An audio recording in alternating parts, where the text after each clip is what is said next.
Hello and welcome back to another episode of Critical Reactions with your host Bryan. New week, new theme.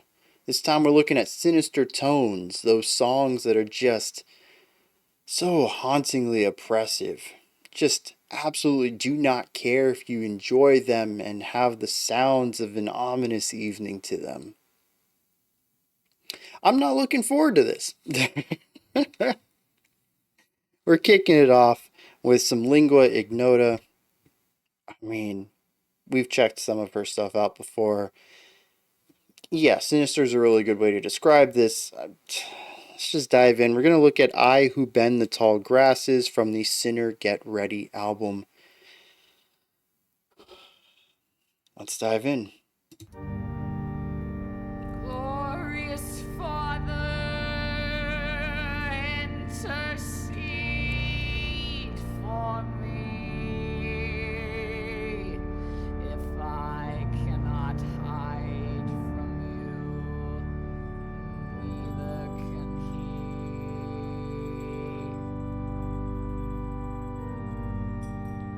Always your voice bites the back of a cold wind, and the tall grasses bend for you.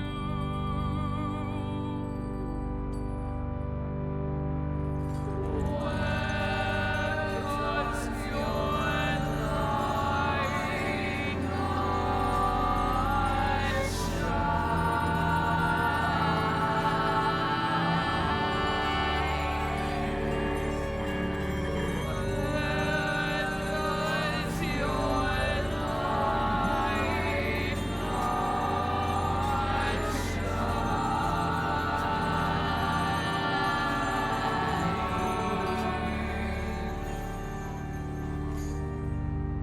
Take hold of my gentle axe and split him open. Gather up my quiet hammer. I think it's funny that this week of sinister tones kicks off with a hymn. Oh, wild. Use any of your heavenly means, your golden scythe, your holy sword, your fiery arrows studded with stars. I don't give a fuck. Just kill him. You have to. I am not asking.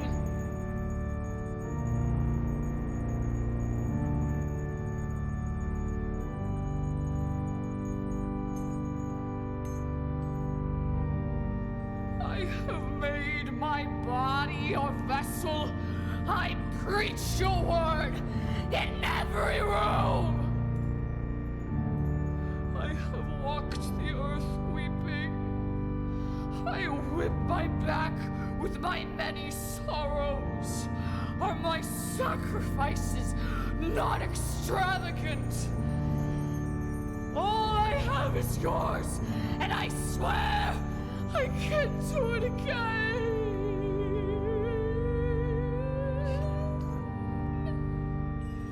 I swear to you, Lord, he has to die. There is no other way. There is no other way.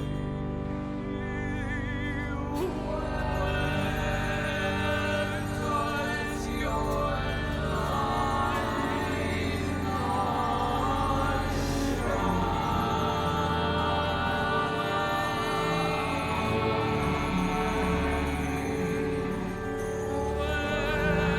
The harmonic flurry of this segment.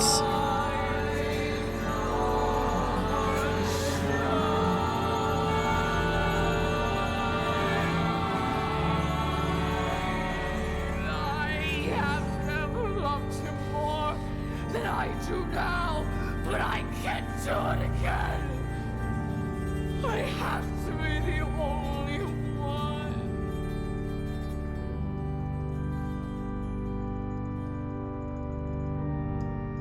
I'm not asking. You understand? It belongs to me. You understand?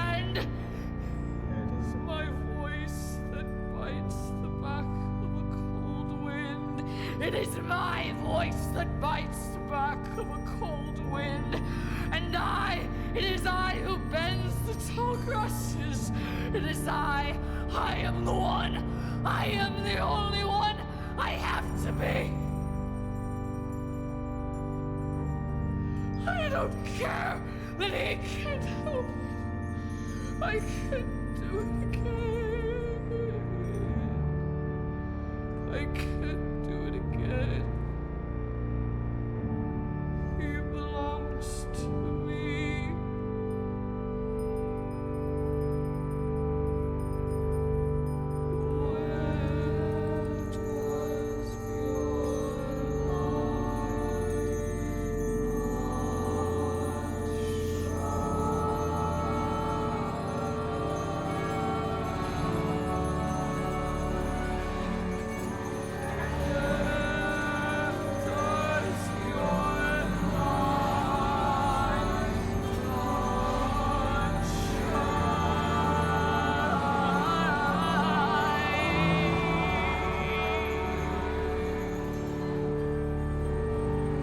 Where does intercede for me? If I cannot hide from you, neither can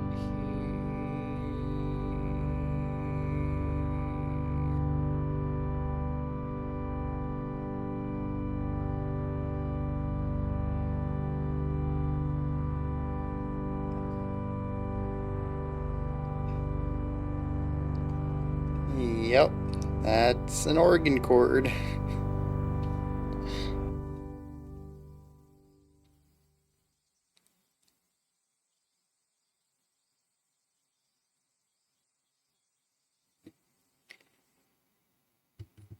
Yeah, so I feel like I bring up the concept of buy-in a lot recently.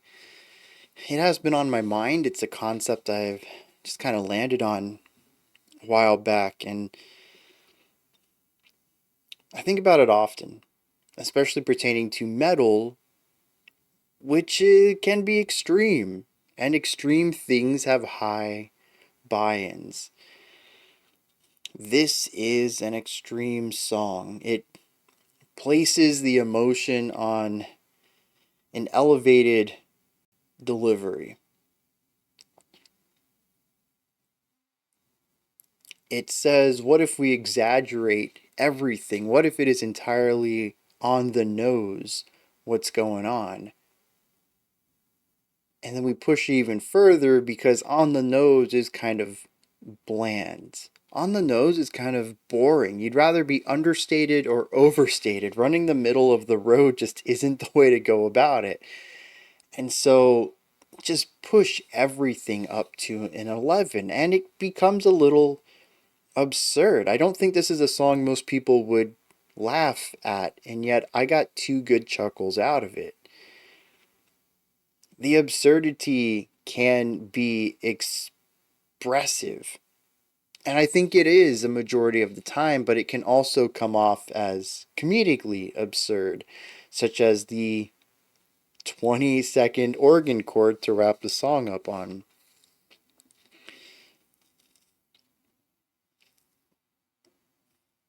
I think the other time I got a chuckle was when she began to, it sounded like she began to weep, and her voice, the way that she delivered the line, altered a little bit to where it sounded like she was beginning to cry, and then she manipulated that into something that sounded operatic. And that was a wild jump. A little absurd, very melodramatic, very over the top. That can either be extremely effective for a listener or completely bonkers. Why would you do that? And I felt it one way and appreciated it on the other. This song has a high buy-in. I think it's one of those tracks where you either get it and it works for you, or it doesn't. And I don't really think there's going to be a lot of in between where people are like, yeah, it's fine. You know, it's an okay song. I think camps are going to kind of sit on either end of the spectrum. It is an extremely absurd track, but I think it ends up being mostly effective for me because of that. The absurdity primarily comes through the vocal delivery, though the frame of the song also kind of leans into that extremity. It is a hymn, and the hymn is played on an organ, and it follows traditional chord progressions for hymns. It is a song that, from the few lyrics I picked up, are about somebody conversing with a god and asking them to hurt someone else, kill them, smite them. I'm not sure. And it goes through the emotional distress as this person relives moments or events that happened from this other person while they ask this deity to kill them. This is what they've done to me. I need them dead. That kind of thing.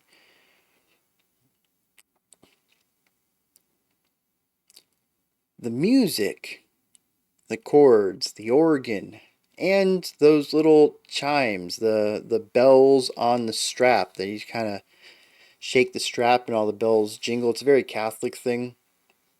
That's present in here as well, just lending itself more to the idea of this being a religious ceremony based off of Judeo-Christian ideas and presenting hymns from that style of music. That all comes together to 100% sell the context of the song. It is extreme, I think. There are very few songs. There are 0 songs. This is the first one I can think of where I have got this specific idea that it is a hymn designed to ask God for a favor. I've heard songs that sound like hymns, that reference musically a hymn, and might do something religious alongside that. Maybe it's a lyric or an allusion to religion. I've never heard anything like this, and it's because it's kind of an absurd concept. Let me craft the auditory illusion of a Catholic ritual and make a prayer to God. Who does that? Lingua does that, apparently.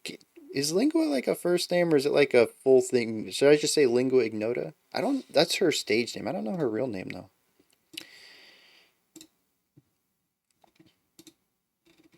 Oh, and just doesn't even post it in the Spotify description. That's, oh, Kristen Michelle Hayter. All right, composer and lyricist. Cool, cool, cool. Um, sounds. I'm just gonna keep saying lingua ignota though. Sounds weird to. Anyways, she does it, and that makes it unique. It is unique because it's extreme, but it's also effective because it's extreme, and it's also absurd because it's extreme. It is a lot of things. It is also one thing. The entire song is one idea. There's 2 parts of the song that develop, though. The lyrics and the vocal delivery. Everything around the vocals, the human element of it. I mean, you need a human to play the bells and the organ, but you guys know what I mean by this. I don't need to explain myself. The vocal delivery here is varied. We have growls, we have shrill harshes, we have everything in between as she slides from a growl into more of a scream. We have compressed cleans. We have sobbing cleans. We have ethereal cleans. We have full-bodied cleans, just full of rage and demand. Power might be a good word for those deliveries.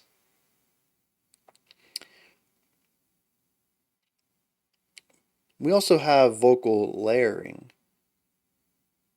The refrain.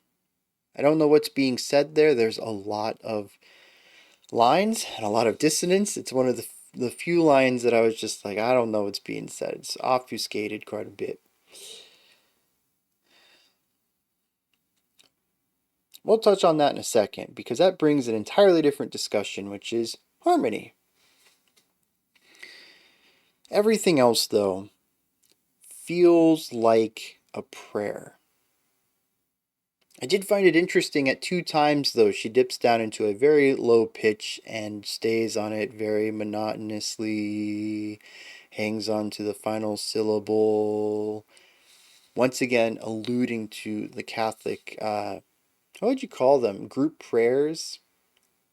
I would call them chants, but I don't think they'd go with that word. Makes it sound a little culty, but maybe they are called chants. Anyways, I've been to a handful, a few. I've been to a lot of Catholic services. I'll put it that way. There's, yes, that monotonous chanting style is another allusion to a Catholic ritual that the song is utilizing to once again frame this entire song. But outside of that, it very much sounds like a prayer. There's very few sections of this track I would call singing. A lot of it feels spoken. There is a rhyme scheme to it. There's a groove, a meter. In most places, it also feels like free spoken speech at times, devoid of meter or rhyme. It fluctuates. At times it feels very songy, and other times it feels like a conversation. And I find that the fluidity moving between the two is very effective. It's Bryan, right? We keep coming back to this. I'm a huge fan of musicals. I like the idea that when somebody is so overcome with emotion, the only way they can get it out of their body is to sing it. Not everybody can buy into that. That's what this reminds me of. There are moments that feel spoken word, just completely devoid of the energy necessary to sing them. It becomes grounded and rooted in these moments, and other times it gets pushed into something that follows a beat, a rhythmic pattern, a meter. This feels like an explosion of emotion. Also, it's typically tied with a rise in volume, maybe a change in delivery, something with more body or power behind it, sometimes even going into compressed vocals, whether that's a compressed clean or a harsh vocal delivery. Regardless, it is an elevation of the ideas. It is no longer something that can just be spoken.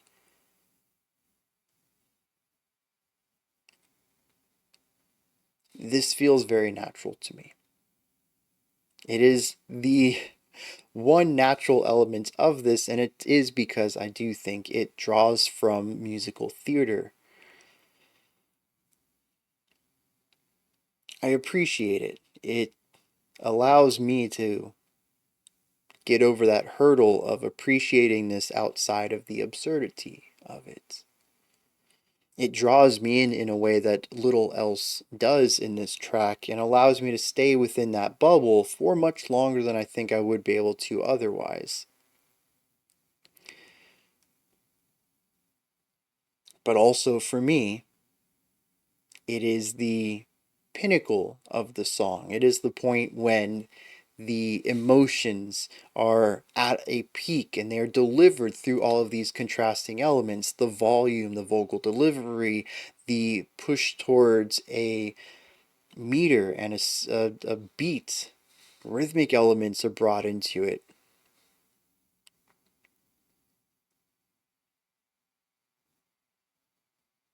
And I do want to emphasize that just because I say peak doesn't mean it's the loudest points. It could just also be the most emotional ones. Some of the lows in here are absolutely an emotional peak as well.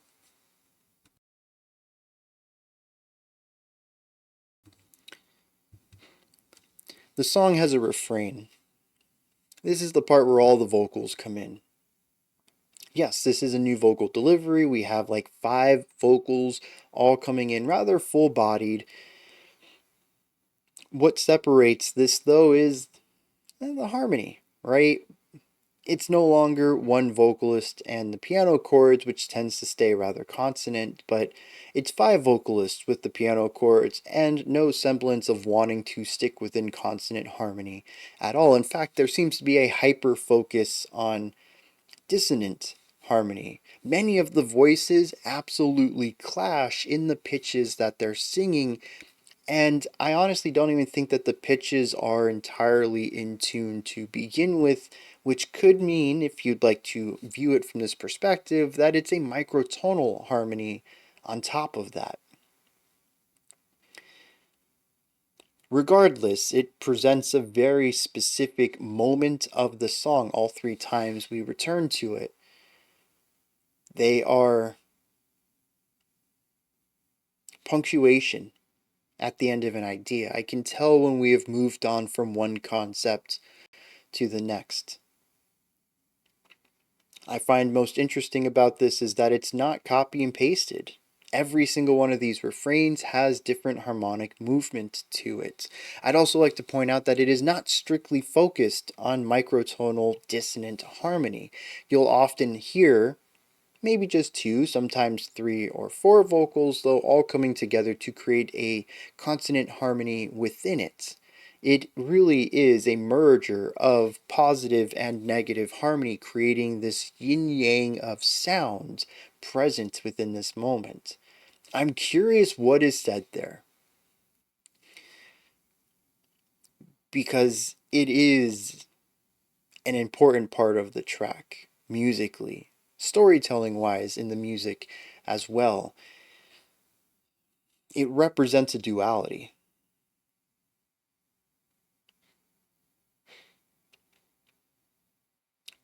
But it also represents an end and a beginning.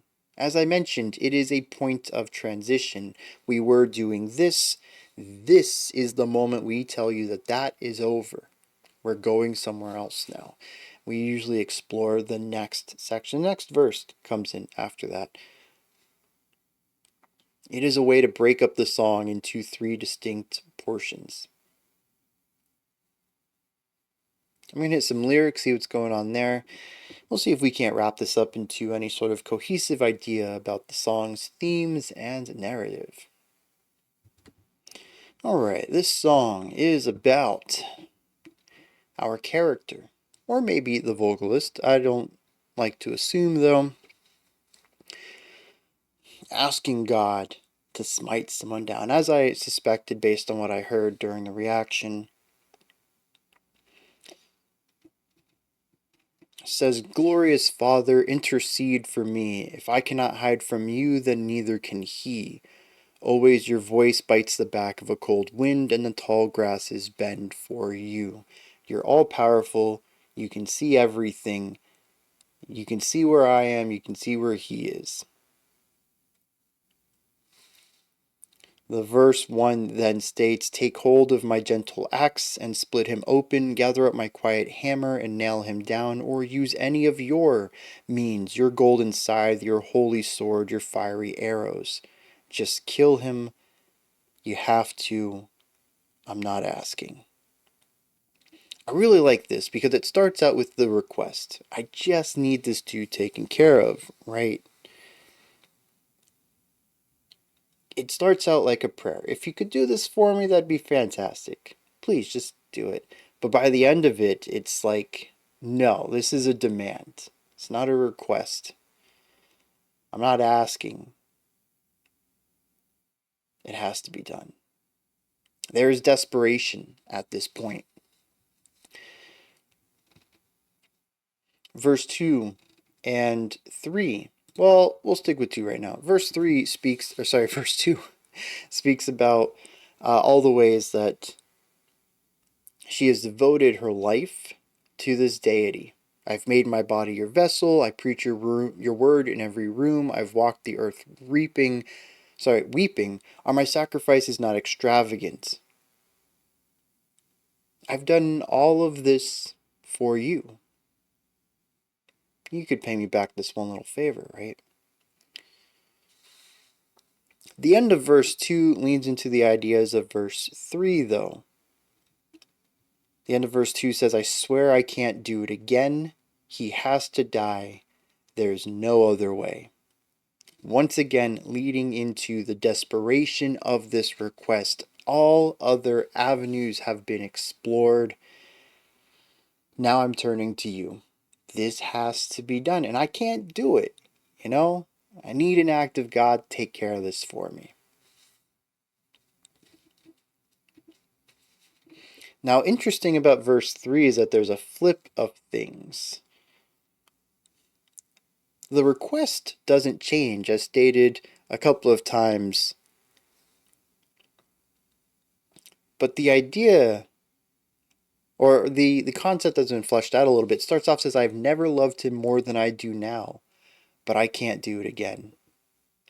I have to be the only one. Do you understand? We finished the verse with, I can't do it again, he belongs to me. I don't quite know how to read this. A lot of the annotations point towards a person in an abusive relationship who is asking God to take care of the abuser so that they can live their life. That makes me want to read this verse as somebody whose emotions get them into trouble. They know that this person's abusive, but they keep going back to them, which is a real thing. People who are abused in relationships have a very high percentage of returning back to those abusive relationships after they get out. Is that what this verse is about then? I think it's really interesting to put it in it because it does paint a realistic picture of abusive relationships. That half of the body says we need to get out, we need to go, and the other half says he'll be better next time. There is the idea that he belongs to me, though. It gets repeated twice. I'm not too sure how to read that. Yeah, not too sure how to read that. And there is a point in the middle when she states, it is my voice that bites the back of a cold wind. It is I who bends the tall grasses. I don't know how to interpret that either. It's obviously a callback to the beginning when she says, you are the voice. You bend the tall grass. But I don't know how to read into that. But that is the gist of it, I think. The refrain is, where does your light not shine? I really like that.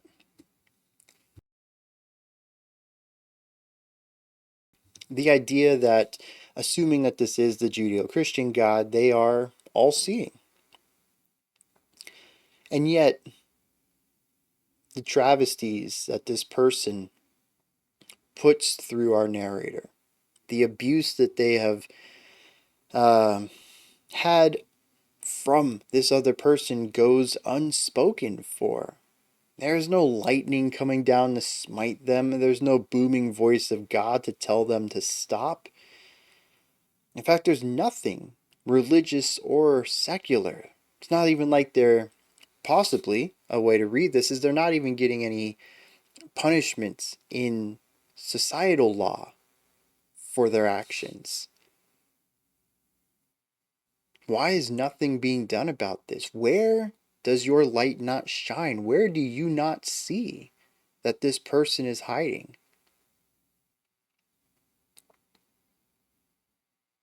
Why don't you help me is the question that I get from that. But it's said so in a vocabulary. It's not just why are you silent about this? Why don't you help me? It's, where does your light not shine? It speaks to a lack of power. It calls out the all-seeing element of God. Because obviously, it's not that God's doesn't care about it. It's not apathetic to it, right? That couldn't be the thing. He's a caring God. He loves his creation. Maybe he just doesn't see it then. And I feel like there's a backhanded element to that. Where does your light not shine? It has bite, it has sting. I think that's the first time we really get a notion to the desperation and even possibly a faltering faith that we end up seeing at the end of verse 1. When she sort of breaks down and says, just do it. I'm not asking anymore. Yeah, you have to do it. Right?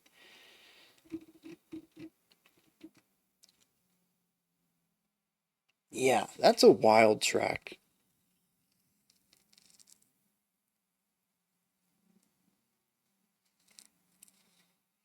Those are my thoughts. Lingua Ignota, I who bend the tall grasses. Let me know what you thought of this. Did you enjoy it? Anything that stood out to you? Anything you'd like to correct me on? Was it sinister enough for you? I suppose I didn't really bring that up. I think it works in my books. It wasn't really what I was expecting. I'm kind of picturing we're going to get some black metal this week. A lot of black metal. But yeah, I'd say this is a rather sinister tone. The song is dark and heavy and ominous, so yeah, that fits. Anyways, let me know your thoughts down in the comment section. Above that, in the description box, you can find a link to Linktree. It takes you to this menu right here. You can find links to my music, ways to support the channel, a link to the Discord server, and so much more. Above that, if you could, like, subscribe, and ring the bell. I greatly appreciate all three of those. That wraps it up for this one, though we do have a special selection coming up next. It's going to be a first for the channel, which is pretty exciting. It's also going to be a really long video, so get psyched, get pumped for that. I don't know. Check it out, though. It's going to be unique, if nothing else. Until next time, remember to be critical, not cynical, of the music you listen to, and have a fantastic morning, afternoon, or evening, whenever you choose to watch my videos.